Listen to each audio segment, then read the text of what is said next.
dhukkuba yeroo akkas jedhu na dhukkubaadhaan jedhaayira. Na dhukkubaadhaan jedhaayira. Maaliif dubbiin kun dhugaadha.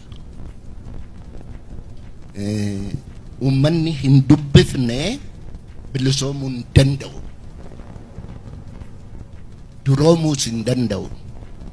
Akka Oromootti hin duroomtani akka alagaatti duroomuu dandeessu. Har'a iyyuu jira dureessi baay'een akka alagaatti kan duroome qabna. Kan keenya miti malee. Ani wanni guddaan fakkeenya guddaadha jedhee har'a argaa jiru kuni obboleessi keenya guutuun baga hoof kalte ammallee. Maaliif Oromoo miliyoonii 50-60tu jira jenna. Miliyoonii 60 kana keessaa namni matsaafa tokko katabee miti katabuu isin gaafataa hin jiru.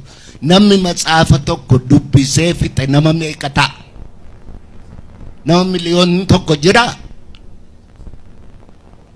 Nama miliyooniin tokko jira?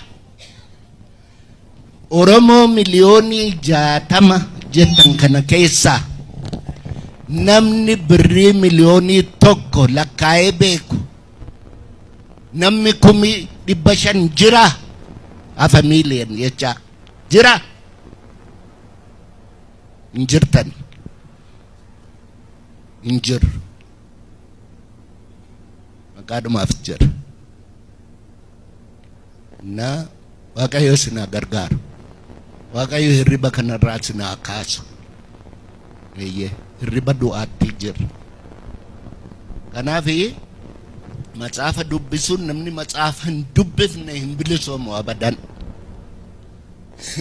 Oromoo miliyoonii 50-60 kana keessa namni matsaafa tsaafee beeku nama meeqa ta'a?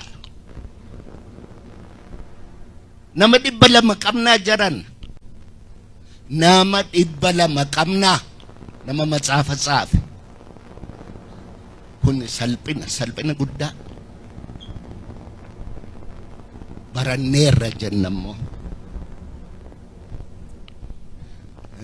Dubbii isinitti dheeressu hirribaa ka'uun gaariidha. Wanni har'a argitan kun waan hirribaa isin kaasu haa ta'u jedheetan Waaqa isiniif ofiifis kadhadhaa fayyaa ta'a.